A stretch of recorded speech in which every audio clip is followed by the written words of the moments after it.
हाथी गांव की धूपछाया बिखरी हुई थी, जहां राहुल अपनी पत्नी, मीता और 2 बच्चों के साथ रहता था। उसका दिन ढाबे में काम करने में बीतता था, जहां उसकी रुचि और पकाने का हुनर बहुत लोगों को अच्छा लगता था। एक दिन, राहुल के साथी ने उसकी मेहनत को देखकर जलन महसूस की और उसने सभी व्यंजनों में नमक और मिर्च पाउडर मिला दिया। ग्राहकों ने शिकायत की, होटल के मैनेजर ने राहुल को हटाने का निर्णय किया। रात के अंधेरे में, राहुल अपने घर लौटा, रोते हुए सोच रहा था कि अब वह कैसे अपने परिवार का पेट भरेगा। उस समय, मीता ने एक आइडिया दिया, हम गांव के बाहर एक फूड कार्ट लगा सकते हैं और वहां चिकन तंदूरी, चिकन टिक्का, मलाई टिक्का, पीश अचारी टिक्का जैसे आइटम्स परोस सकते हैं। गांव वाले अच्छे दामों में स्वादिष्ट कबाब खा सकते हैं। राहुल के चेहरे पर एक रोशनी छा गई, उसने कहा, तुम तो सचमुच मेरी सबसे बड़ी सहारा हो। हम यहां गांव वालों के लिए कुछ अच्छा कर सकते हैं।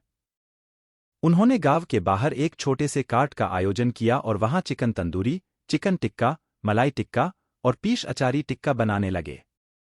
गांव वाले ने उनका समर्थन किया और जल्दी ही कार्ट धूमधाम से चलने लगा।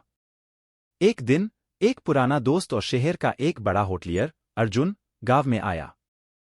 उसने राहुल का फूड कार्ट देखा और उसका स्वाद चखा। उसने हंसते हुए कहा, राहुल भैया, तुम्हारा यह कार्ट बहुत ही शानदार है। तुम्हारी चिकन टिक्का और तंदूरी बहुत ही स्वादिष्ट हैं। मैं चाहता हूं कि तुम मेरे होटल में काम करो।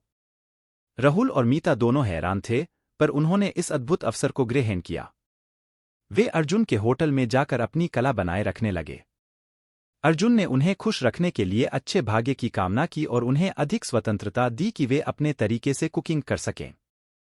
कुछ महीनों बाद, राहुल ने अपना खुद का रेस्टोरेंट खोला, जिसका नाम रहा राहुल की रसोइया।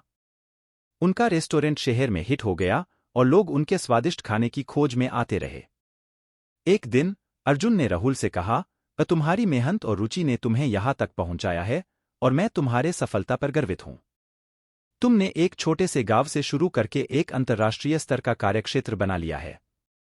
राहुल ने मुस्कुराते हुए कहा, यह सब मेरे लिए संगीत की तरह है, अर्जुन भैया। मैं इस सफलता को खुद को और आपको समर्पित करता हूं, जो मेरे सपनों को साकार करने में मेरी मदद करने में आए हैं। इस तरह, राहुल ने धूपछाया की गांव से शुरू होकर दुनिया भर में फैलाई अपनी महकती मिसाल को जिंदा किया। उसने महीनों की मेहनत और समर्पण से एक आम आदमी को एक उदाहरणीय सफल व्यक्ति में बदला, जिसने अपने सपनों को पूरा करने में सफलता प्राप्त की।